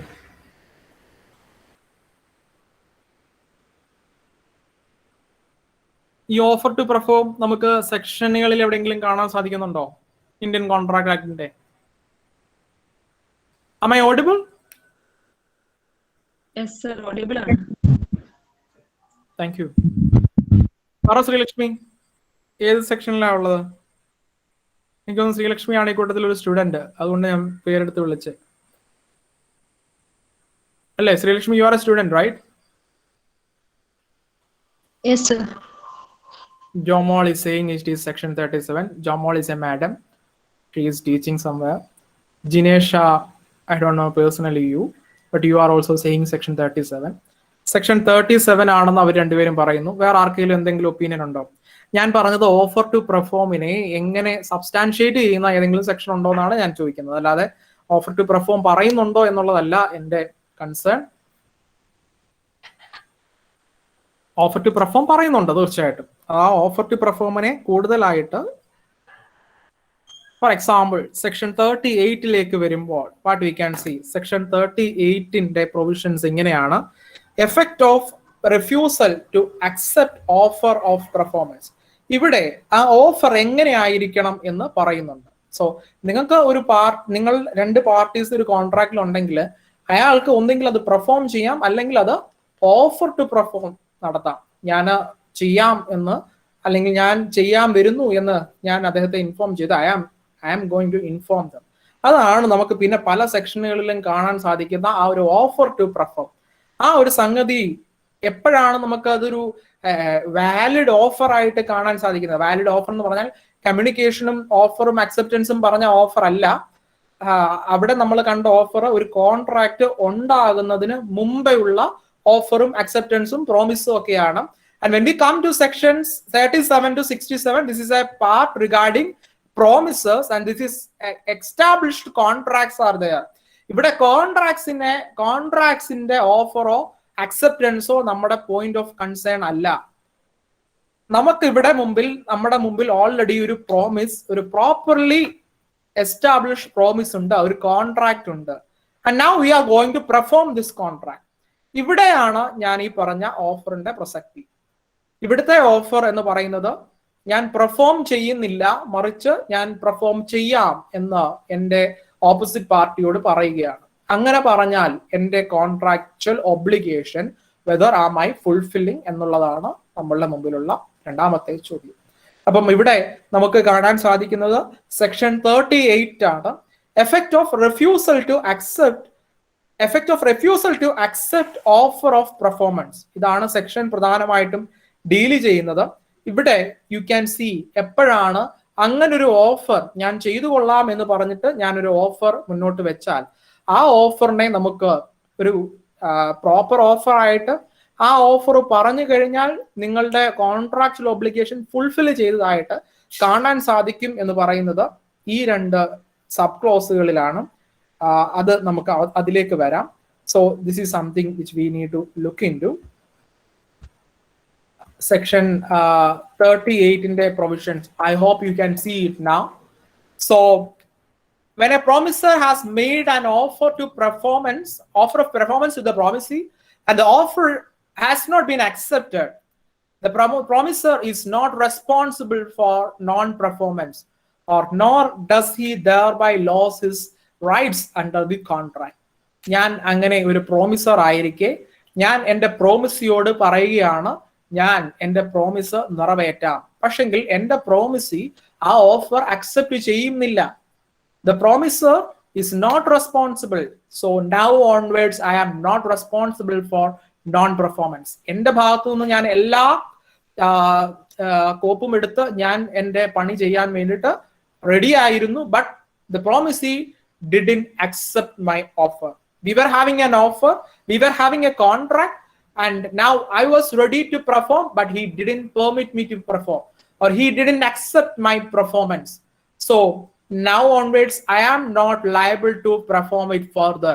I am not responsible for non-performance of the promise which we made, and does thereby lose his rights under, nor does his thereby lose his rights under the contract. അങ്ങനെയുള്ള ഒരു സാഹചര്യത്തിൽ I will be entitled to get compensation from the promisee. ഞാൻ എൻ്റെ സമയം മെനക്കെടുത്തി, ഞാൻ അവിടെ വന്ന് ഞാൻ എൻ്റെ കാര്യങ്ങൾ ചെയ്യാൻ തയ്യാറായി, ഞാൻ എൻ്റെ ജോലി നിർവഹിക്കാൻ തയ്യാറായി. Whatever I promise I was ready to do. പക്ഷേ എൻ്റെ ഓപ്പോസിറ്റ് പാർട്ടി ചെയ്യാൻ തയ്യാറായിട്ടില്ല. എൻ്റെ അമ്മ ഇവിടെ പണി ചെയ്യാൻ ചില സമയത്ത് പറമ്പിലേക്ക് ചില ലേബേഴ്സിനെയൊക്കെ വിളിക്കാറുണ്ട്. ചിലപ്പോൾ അവന്മാർ വരും, ചിലപ്പോൾ വരത്തില്ല. ഞാനിങ്ങനെ ആലോചിക്കാറുണ്ട് എൻ്റെ കോൺട്രാക്ട് ക്ലോസ് ഒക്കെ വായിച്ചു പോകുമ്പോൾ ഇതൊക്കെ നമുക്ക് ഇംപ്ലിമെന്റ് ചെയ്യാൻ പറ്റിയിരുന്ന വലിയ കാര്യമായിരുന്നു. ചില സമയത്ത് ഇവന്മാർ വരുമ്പോൾ നമുക്ക് പണി കാണത്തില്ല. അപ്പോഴും ഞാൻ ആലോചിക്കാറുണ്ട്, ദൈവമേ ഇവന്മാരെ 2-3 ദിവസം മുമ്പ് നമ്മൾ വിളിച്ചു, അന്ന് ഇവന്മാർ വന്നില്ല, ഇന്ന് ഇവന്മാർ വന്നു, ഇന്ന് നമ്മൾ വേറൊരുത്തനെ കൊണ്ട് പണി ചെയ്യിപ്പിച്ചു. ഓൾറെഡി ഒരു കോൺട്രാക്ട് ഞാൻ എൻറ്റർ ചെയ്തായിരുന്നു, ഇന്ന് ഇവൻ ക്ലെയിം ചെയ്താൽ ഞാൻ പൈസ കൊടുക്കേണ്ടി വരുമോ? ഒരു ദിവസത്തെ കൂലി എന്ന് പറഞ്ഞാൽ ഇന്ന് സാധാരണക്കാരന് താങ്ങാൻ പറ്റുന്നതിനപ്പുറം. അതുകൊണ്ട് ഞാൻ ഓർത്തു പോയതേ ഉള്ളൂ. What are the things? Offer എപ്പോഴാണ് നമുക്ക് അതിനെ ഫുൾഫിൽ ചെയ്യാൻ കഴിയുന്നത്? Every such offer must fulfil the following condition. എപ്പോഴാണ് നമുക്ക് ആ ഓഫറിനെ ഒരു കോൺട്രാക്ച്വൽ ഒബ്ലിഗേഷൻ ഫുൾഫിൽ ചെയ്യുന്ന ഓഫറായിട്ട് കാണാൻ സാധിക്കുന്നത്? അതാണ് ഈ താഴെ പറയുന്ന conditions. It must fulfil, it must be unconditional. അവിടെ ഒരു കണ്ടീഷൻ വെച്ചിട്ടാവരുത് എൻ്റെ പ്രോമിസർ, ഞാനാകുന്ന പ്രോമിസർ എൻ്റെ പ്രോമിസിയോട് ഞാൻ മേക്ക് ചെയ്യുന്ന offer. And it must be made at proper time and place. So it must be made at proper time and place. ഞാൻ വിളിച്ച സമയത്ത് തന്നെ എൻ്റെ ലേബർ വന്ന് പണി ചെയ്തെങ്കിൽ മാത്രമേ അതൊരു പ്രോപ്പർ ഓഫർ എന്ന് പറയാൻ സാധിക്കത്തുള്ളൂ. Under such circumstances that the person to whom it is made may have a reasonable opportunity of ascertaining that the person by whom it is made is able and willing there, and then to do the all of what he is bound by promise to do. അപ്പം ഞാൻ എൻ്റെ 2 saint സ്ഥലമാണ് ഞാൻ കളയ്ക്കാൻ പറയുന്നതെങ്കിലും, എൻ്റെ 10 saint സ്ഥലമാണ് ഞാൻ കളയ്ക്കാൻ പറയുന്നതെങ്കിലും, he must be ready to do the whole of that work. അല്ലാതെ അതിന്റെ ഞാൻ ഇന്ന് പകുതി ചെയ്തോളാം എന്ന് പറയുന്നതിനെ അല്ല അതിന്റെ ഒരു പൂർണ്ണമായ ഓഫറായിട്ട് നമുക്ക് പരിഗണിക്കാൻ സാധിക്കുന്നത്. And if the offer is an offer to deliver anything to the promisee, the promisee must have a reasonable opportunity of seeing that the things offered is the thing which the promiser is bound by his promise to deliver. So ഞാൻ ആവശ്യപ്പെടുന്നത് എനിക്ക് കുറച്ച് എന്താണ്, ഞാൻ ഒരു construction നടത്തിക്കൊണ്ടിരിക്കുകയാണ്. അപ്പോൾ I ordered for 50 bags of cement, and the distributor, he is delivering that particular packs of or number of cements to my site. അങ്ങനെ ഡെലിവറി ചെയ്യുമ്പോൾ എനിക്ക് അത് ചെക്ക് ചെയ്യാനുള്ള, അത് സിമെന്റ് തന്നെയാണോ അതോ വെറുതെ പാറപ്പൊടി കൊണ്ടുവന്നിട്ട് എൻ്റെ സൈറ്റിൽ കൊണ്ടുവന്ന് വെച്ച് പോവുകയാണോ ചെയ്യുന്നത് എന്ന് നോക്കാനുള്ള opportunity I must be getting. So ഇതാണ് 3-4 കണ്ടീഷൻസ് ഓഫറുമായിട്ട് ചേർത്തിട്ട് പറയാനുള്ളത്. ഇതാണ് ഓഫർ ടു പെർഫോമും പ്രോമിസും പെർഫോമൻസും തമ്മിലുള്ള ബന്ധം. ഇനി ഇത് കൂടാതെ ഇവിടെ നമുക്ക് എടുക്കാൻ കഴിയുന്ന മറ്റൊരു സംഗതി എന്ന് പറയുന്നത് പെർഫോമൻസ് ഈസ് ഡിസ്പെൻസ്ഡ് വിത്ത്. അത് എവിടെയൊക്കെയാണ് പറഞ്ഞിട്ടുള്ളത്? Performance is dispensed with or excused. അത് ഈ ആക്ടിന്റെ തന്നെ പ്രൊവിഷൻസ് എന്ന് പറഞ്ഞാൽ ഈ ചാപ്റ്ററിന്റെ തന്നെ ത്രൂ ഔട്ട് പല പ്രൊവിഷനുകളിലും പറയുന്ന കാര്യങ്ങളെ തന്നെയാണ് performance is dispensed with or excused with എന്ന് പറയുന്നത്. അത് effect of occurring of contingent event നമ്മൾ സെക്ഷൻ 32 മുതൽ 36 വരെ കാണുന്ന ഭാഗം. ഇത് കൂടാതെ നമുക്ക് 39 ഇതിന്റെ ഭാഗമായിട്ട് എടുക്കാം, refusal by other party to perform. പിന്നെ നമുക്ക് സെക്ഷൻ 54 എടുക്കാം, on default in performance of reciprocal promise. ഞാൻ പറഞ്ഞു ഒരു ഭാഗം പെർഫോം ചെയ്യുന്നില്ല, അപ്പൊ പിന്നെ എങ്ങനെ മറ്റേ ഭാഗം പെർഫോം ചെയ്യാൻ സാധിക്കും? അതുപോലെ തന്നെ നൊവേഷനും റിസഷനും ഓൾട്ടറേഷനും വരുന്ന ഭാഗം സെക്ഷൻ 62. ഇവിടെയും ആ പെർഫോമൻസ് ഡിസ്പെൻസ്ഡ് വിത്ത് എന്നാണ്. അതിനെ അനുവർത്തിക്കുന്ന സെക്ഷനുകളാണിത്. Performance dispensed with or remitted by the promise. Section 62 63 under the title of agreement നമ്മൾ കണ്ടു. സെക്ഷൻ 64 എന്ന് പറയുന്നത് rescission of contract by the other party. പിന്നെ സെക്ഷൻ 67 എന്ന് പറയുന്നത് failure to afford facilities of performance. പല സെക്ഷനുകളും ചേർത്ത് വെക്കാവുന്ന പല സെക്ഷനുകളും. ഇവിടെയൊക്കെ performance is dispensed with or excused എന്ന് പറയുന്ന ഭാഗം ഫുൾഫിൽ ചെയ്യുന്നു.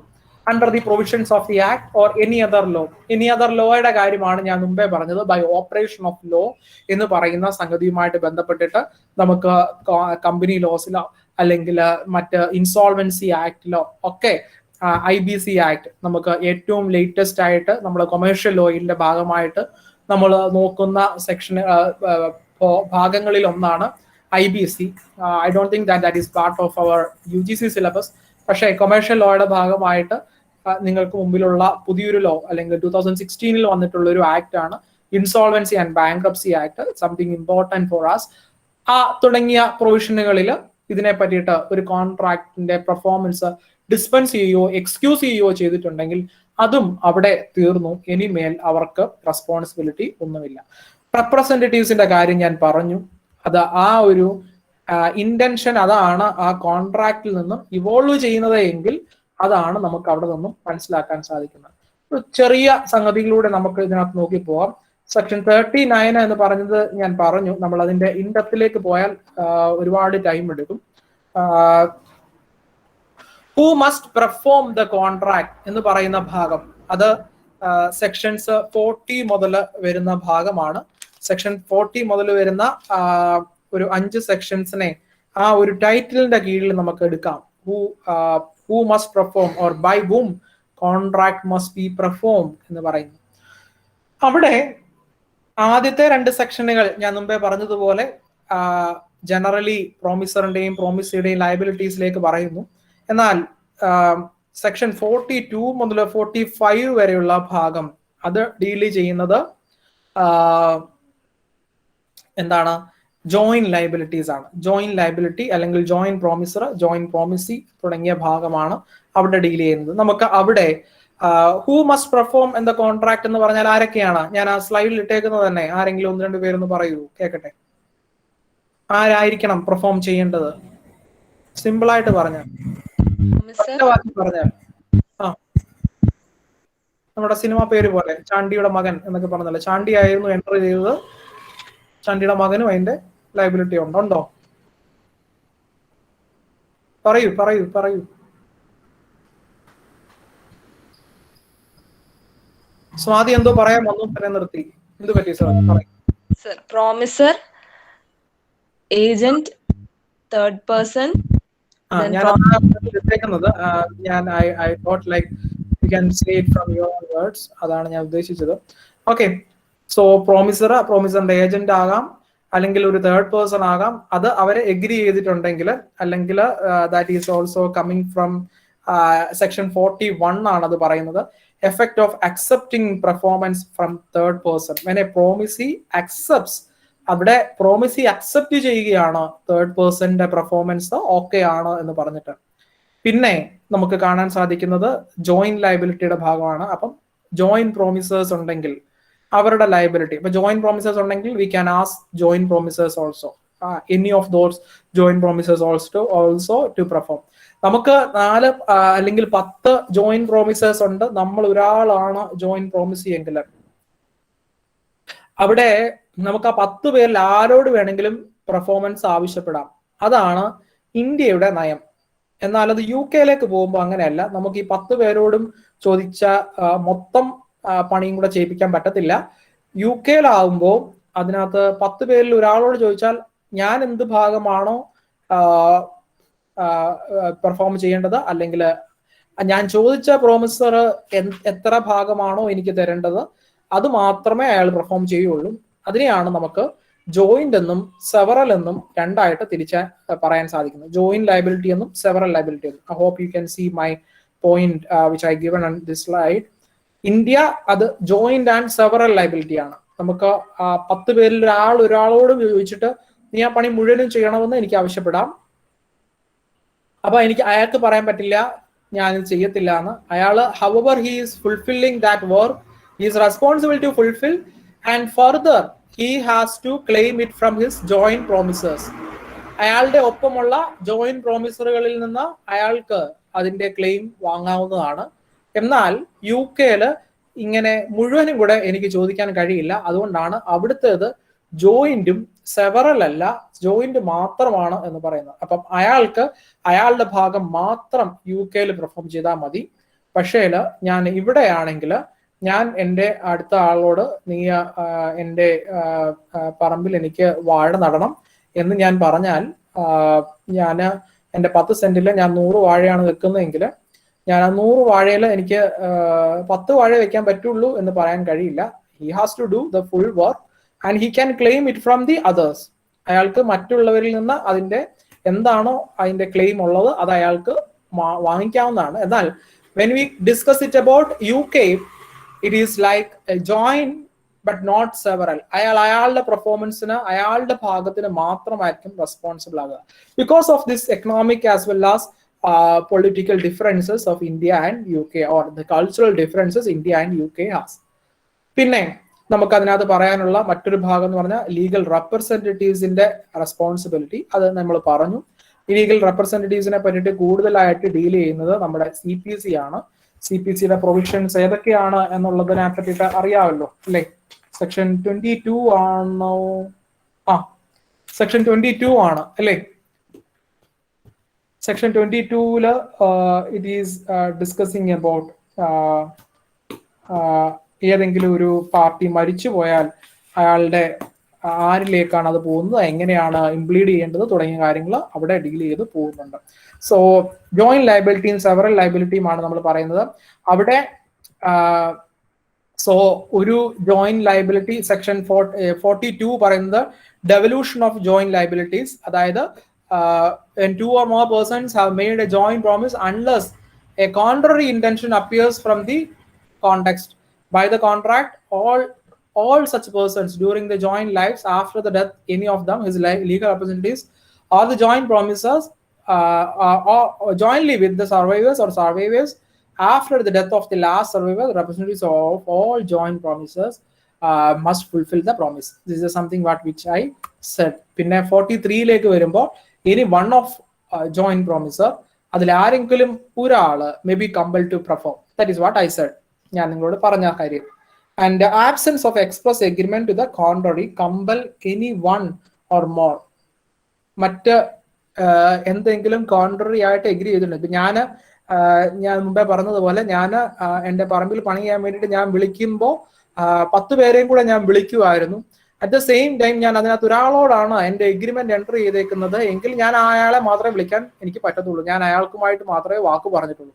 അറ്റ് ദ സെയിം ടൈം ഞങ്ങൾ 10 പേരും 10 പേരും കൂടെ കൂടിയിട്ടാണ് ഞാൻ അവരോടാണ് ഞാൻ നിങ്ങൾ വരണം എന്ന് പറയുന്നത്.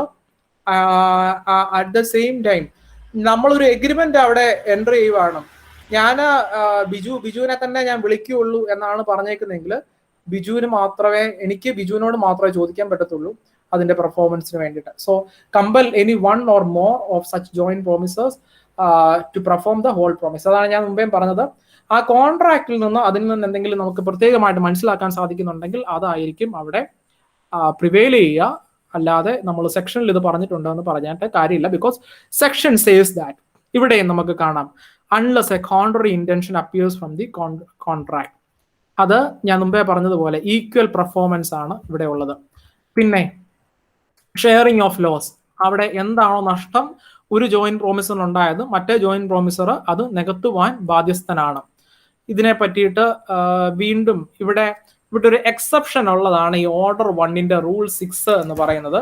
ഈ ഓർഡർ 1ന്റെ റൂൾ 6 എന്ന് പറഞ്ഞാൽ again that is connecting to CPC. നമ്മുടെ രാജേഷ് സാറുമായിട്ട് ബന്ധപ്പെട്ട് ഒന്ന് CPCയെ പറ്റിയിട്ട് അറിയാൻ സാധിച്ചു. അതുകൊണ്ടാണ് ഞാൻ ഈ CPCയെ പറ്റി കൂടുതൽ ആവേശവാനാകുന്നത്, മറ്റൊന്നുകൊണ്ടുമല്ല. Joinder of parties liable on same contract. The plaintiff may at his option join as parties to the same suit all or any of the persons severally or jointly or severally liable on any one contract including parties to bills of exchange, undies and promissory notes. So joint parties in the liability പറ്റിയിട്ട് പറയുന്ന portions ആണത്. ഒരു exceptional case ഉണ്ടായിരുന്നു. That let me see, I will tell you that. Anyway നമുക്ക് generally ആ joint ലയബിലിറ്റീസിന്റെ റൂൾസിനെ ഇങ്ങനെ എടുക്കാം. ഇത്രയുമാണ് ജോയിന്റ് ലയബിലിറ്റീസിന്റെ റൂൾസ് എന്ന് പറയുന്നത്. Jointly fulfill their promises during their lifetime by the legal representatives after the death. അവരുടെ ലൈഫ് ടൈമിൽ അവരുടെ പ്രോമിസസ് ഫുൾഫിൽ ചെയ്യണം. അവർ മരിച്ചു കഴിഞ്ഞാൽ അവരുടെ ലീഗൽ റെപ്രസെന്റേറ്റീവ്സ് ഫുൾഫിൽ ചെയ്യണം. Again remember that if it is not appearing from the a contrary intention is not appearing from the contract. അങ്ങനെ ഒരു കോൺട്രറി ഇന്റൻഷൻ തോന്നുവാണെങ്കിൽ അവരുടെ മരണത്തോട് കൂടിയിട്ട് that will extinguish there. And the promisee is free to compel any one or more of the joint promisers to perform the whole of the promise. Promisee is free to compel any one or more of the joint promisers to perform the whole of the promise. Promisee ആരെ വേണമെങ്കിലും compel ചെയ്യാം performance വേണ്ടിയിട്ട്. In case of ഡെപ്റ്റ് devolve upon co-heirs. Co-heirsന്റെ case വരുമ്പോൾ co-heirs എന്നാണ് വായിക്കുന്നത്. Co-heirsന്റെ കേസ് വരുമ്പോൾ ജോയിന്റ് ലയബിലിറ്റി ഉള്ളി ബട്ട് നോട്ട് സെവറൽ. അവിടെ ഒരു എക്സെപ്ഷണൽ കേസാണ്. ജോയിന്റ് ലയബിലിറ്റി co-heirsന് എല്ലാവർക്കും കൂടെ വരത്തില്ല. ജോയിന്റ് ലയബിലിറ്റി വരത്തുള്ളൂ, നോട്ട് സെവറൽ ലയബിലിറ്റി. അതായത് ഒരു ഒരു കാരണവരെന്ന് പറയാൻ പറ്റില്ലല്ലോ അല്ലെ. ഒരു അപ്പൻ ഉണ്ടായിരുന്നു, അപ്പന് 6 മക്കൾ ഉണ്ടായിരുന്നു. അപ്പൻ ഒരു ലോൺ എടുത്തിട്ടുണ്ടായിരുന്നു. That was something like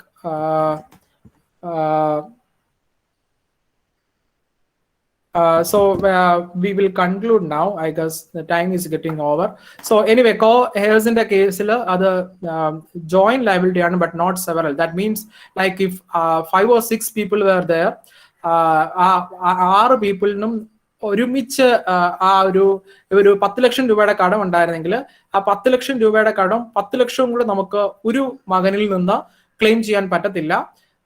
because whatever shares he get inherited ആയിട്ട് കിട്ടുന്ന ഷെയറിന്റെ പോർഷനും at the same time he will be jointly liable. He will be having that joint liability respect to the portion which he will be getting. ഇപ്പൊ ഒരു co-heirsന്റെ case വരുമ്പോൾ അതിനകത്തൊരു contrary intention, ഒരു exception അവിടെ നമുക്ക് കാണാൻ സാധിക്കും. Otherwise there is A contrary intention appearing from the context. പിന്നെ ഇതിനകത്ത് മോർഗേജുമായിട്ടൊക്കെ ബന്ധപ്പെട്ടിട്ട് special laws, whatever it is there, that will be applicable in the case of joint liabilities. And joint promisor can call for equal performance from others. ഞാൻ മുമ്പേ പറഞ്ഞ കാര്യം, joint promisorna equal performance ചോദിക്കാൻ കഴിയും. In the case of default in making his contribution, the remaining joint promisors shall be liable. Section 43 പ്രകാരം നമ്മൾ പഠിക്കുന്നത്. And release of one of the joint promisor by the promisee will not discharge other joint promisors. ഒരു joint promisorനെ നമ്മൾ release ചെയ്തു, നിന്റെ ജോലി നീ കഴിഞ്ഞു എന്ന് പറഞ്ഞതുകൊണ്ട് മറ്റുള്ള joint promisorന്റെ ലയബിലിറ്റിയിൽ നിന്ന് അവർ ഡിസ്ചാർജ് ആകുന്നില്ല. That is in India.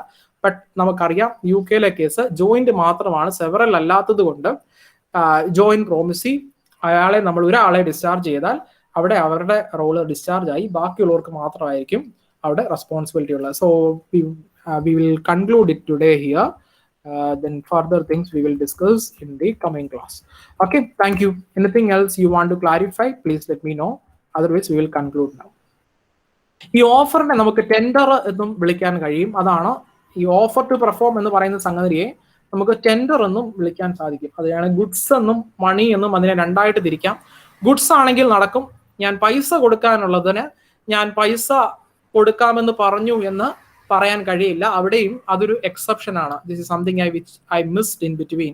So tender അല്ലെങ്കിൽ ഓഫർ ടു പെർഫോം എന്ന് പറയുന്നത് മണിയുടെ കേസിൽ നടക്കില്ല, ഗുഡ്സിന്റെ കേസിൽ അല്ലെങ്കിൽ മറ്റ് പെർഫോമൻസിന്റെ കേസിൽ മാത്രമായിരിക്കും നടക്കുക. നമ്മൾ ഇന്ന് പറഞ്ഞു പോയത് എൻ്റയർ ചാപ്റ്ററിനെ പറ്റി നമ്മൾ ഡിസ്കസ് ചെയ്തു. സെക്ഷൻ 37 മുതൽ ഒരു 45 വരെയുള്ള ഭാഗം ഒന്ന് ഓടിച്ച് പറഞ്ഞു പോയി. So this is what we have today. So study well. Thank you. If you want to discuss something, let me know. Otherwise we will come. Participants, you can ask for queries if any. Otherwise, we can wind up.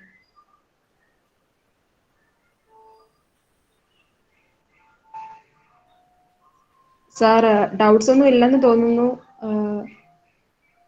So thank you, Gino sir, for such an informative session. It's really fruitful for us, and thank you, sir. And thank you all others for your kind cooperation and support. So we can now wind up the session. Thank you, sir. Thank you all. Thank you.